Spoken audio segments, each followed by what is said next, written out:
Un enfant retrouvé mort dans la piscine d'une villa à Mou, un drame qui interroge. Mou, une paisible commune située à une trentaine de kilomètres de Yaoundé, vient d'être le théâtre d'un drame qui soulève de nombreuses interrogations. Un enfant, élève du lycée bilingue de la ville, a été retrouvé sans vie, flottant dans la piscine d'une villa appartenant, selon plusieurs sources locales, au ministre de la Santé publique, Malachi Manaouda.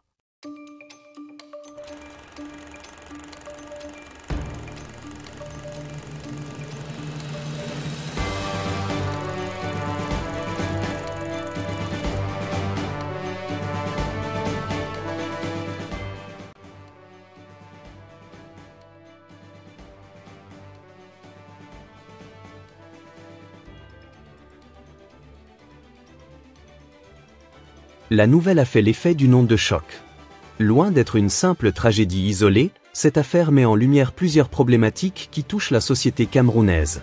La sécurité des lieux privés, la responsabilité des adultes, mais aussi le rôle de la justice face à un événement aussi sensible. Ce drame aurait pu être évité. Il aurait pu rester une simple journée de jeu entre camarades, une aventure un peu risquée mais sans conséquences. Mais le destin en a décidé autrement. Vous êtes sûr? C'est-il.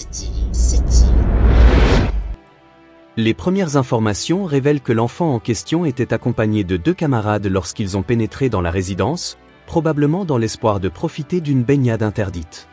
Un acte d'inconscience juvénile qui va tourner au cauchemar. La piscine, symbole de luxe et de détente, devient alors le théâtre d'une tragédie. Un plongeon de trop, un mauvais mouvement, et l'irréparable s'est produit. Lorsque le corps est découvert, il est déjà trop tard.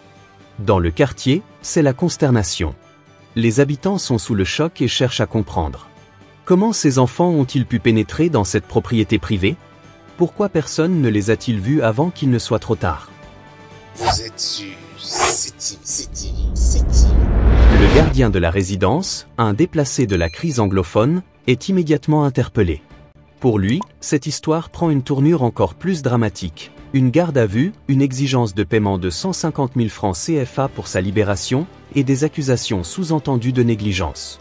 Mais cette situation soulève une autre question. Est-il réellement responsable de cette tragédie ou est-il simplement le maillon faible sur lequel la pression s'exerce?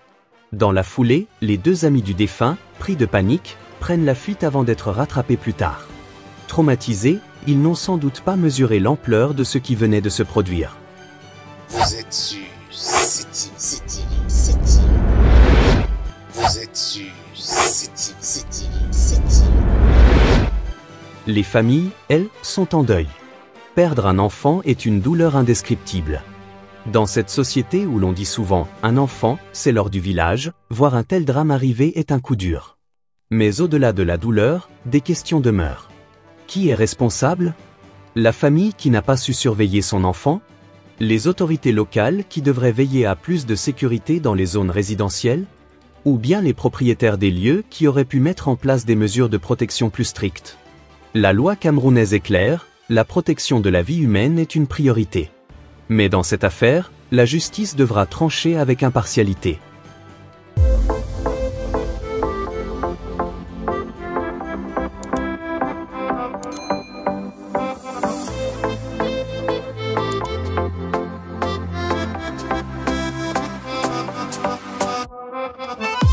En attendant, ce drame nous rappelle que la curiosité et l'envie de découverte des enfants doivent toujours être encadrées. Comme dit un vieux proverbe africain, l'eau ne tue pas celui qui la respecte. Alors, chers auditeurs, que pensez-vous de cette affaire? Qui doit être tenu responsable? Le gardien doit-il payer pour ce drame ou est-il une victime collatérale? Les débats sont ouverts, et surtout, n'oubliez pas de vous abonner à CTV pour ne rien manquer des affaires qui font l'actualité. Parce que s'informer, c'est comprendre le monde qui nous entoure.